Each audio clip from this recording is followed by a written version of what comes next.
Let's shift our attention to the co-main event going down Saturday night, UFC 294, Kamaru Usman, the newest addition to the 185-pound weight class, and Khamzat Chimaev. Kamaru, let me start with you. This was your idea. This was your idea over 2 months ago. The UFC decided to give the nod to Paulo Costa. Paulo Costa revealed that he had surgery on his elbow 3 weeks ago, was pulled from the card. The UFC called you and said, Kamaru, we like that idea after all. What is it specifically about this opponent that made you want to campaign and lobby for this fight? I think he's a great opponent. He's as advertised. I think he's tough. He's big. He's strong. He can grapple. He can wrestle. He can strike. And at this point, this season in my life, it's just a matter of taking on the biggest, baddest challenges. And so when I walk away from the sport, I know that I took down who's who of the sport. And Khamzat, to go over to you, you're taking the same risk on short notice. This is not the opponent that you planned for. As soon as this fight was announced, Dana White announced that this would be a #1 contenders match. Was that something that you demanded to accept the last-minute replacement? Never playing anything. Life is never let me play anything. So I was ready for everybody. I don't train for somebody else. I focus what I gonna do, train for my things. So, let me ask you this. If you become the #1 contender, if you get a win over Kamaru Usman, that will draw you into Sean Strickland, who's a former training partner of yours, and as I understand, a current friend. Is that going to be a problem? what? Oh, no problem. Somebody wants to make money. No problems there, man. So, I mean, Kamaru, I'd like to ask you the same question. Many people may not know, but you and Sean Strickland have competed before. It will actually be a rematch. You defeated him the first time. He was younger in his career, and it was at 170 pounds. Do you also look forward to rematching the current champion, Sean Strickland? Absolutely. I think since that fight, he's grown a lot. He's gotten a lot better. And I think he's just settled into who he is as a fighter. And I look forward to that matchup because as he's grown, as have I, I've grown a lot as well. So I think that's going to be a highly anticipated matchup for everyone to see. And I can't wait.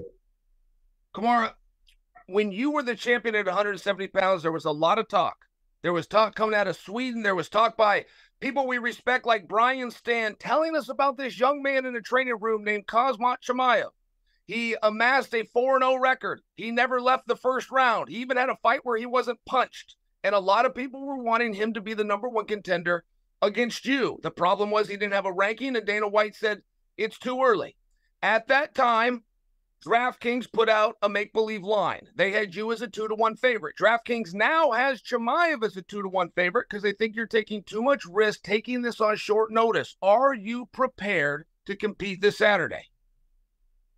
Absolutely. I think this one thing that since the beginning of my career, it's the one thing that I've always done. And I think it's the one thing that any great fighter or great champion does. And that's you're always prepared. This is not something that we do on the weekends. We're always in shape. We're always in the gym. We always continuing to learn and grow and build. And so, of course, this was he was a welterweight at that time, and I'm a welterweight, and he's slightly bigger welterweight. And so I welcomed that fight, but unfortunately, he can't get down to the weight, and he couldn't make it. So now we're kind of thrusted in a situation to where now we have to show the world this matchup at a weight class higher.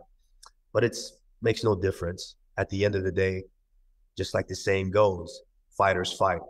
As I'm sure he's excited for the matchup, so am I. Chimaev, if I may ask you what your strengths are in this contest. As I followed your career, you've weaponized pace, meaning your conditioning has always been better than your opponent's. But in this case, it's a 3-round fight. You're taking on a former champion who is used to 25-minute fights. Are you going to have an advantage in the conditioning? Are you going to have an advantage in the wrestling over a former national champion in Kamaru Usman? I should answer for that. Wow, it's like, I don't know what to say. Just come here to smash the guy, man. So respect for the guy, takes the fight, short notes, everything. And they already has excuses. Not Usman. A lot of people say, but Usman takes the fight like warrior, man. But people already says he didn't have a camp, this, that, man. So for me, it doesn't matter. I come, we finish everyone, man. So I don't care about he being the champ, pound, and or all these shits. We has to go to the cage and fight, you know. Still, I know the guy comes to the wins so anyway, but I'm here also to kill now. So cage And gonna show Chimaev, it. my final question to you, Chimaev, please give me a prediction for this fight. We're gonna give the prediction, man. Never gonna give. You can't give a predictions before the fight. Everyone says gonna do that, gonna this, that. And the cage is everything is going different way now. So that's why I never can give that. Was for the Gilbert Burns, like learn a lot of things. You know, I was thinking one punch, the guy gonna be down in my head. So you know, the game play against you. So how to be a focused fight from first second to last second. So I'm different mindset for my game now. Kamaru, let me ask you very directly. Are you going to beat Khamzat Chimaev? Are you going to become the #1 contender this Saturday at UFC 294? Good question, Chael. I like the way you worded that. I think that's what we do. Just like he's planning to step in there and get his hands raised, so am I. He's prepared, and so am I. So on Saturday night, we're both going to step in there. They're going to close that door. And whoever's game plan starts to unravel, the other opponent's going to have their hand raised. So I'm looking forward to it. I'm sure he's looking forward to it. And on Saturday night, the fans and the world finally get the matchup that they want to see.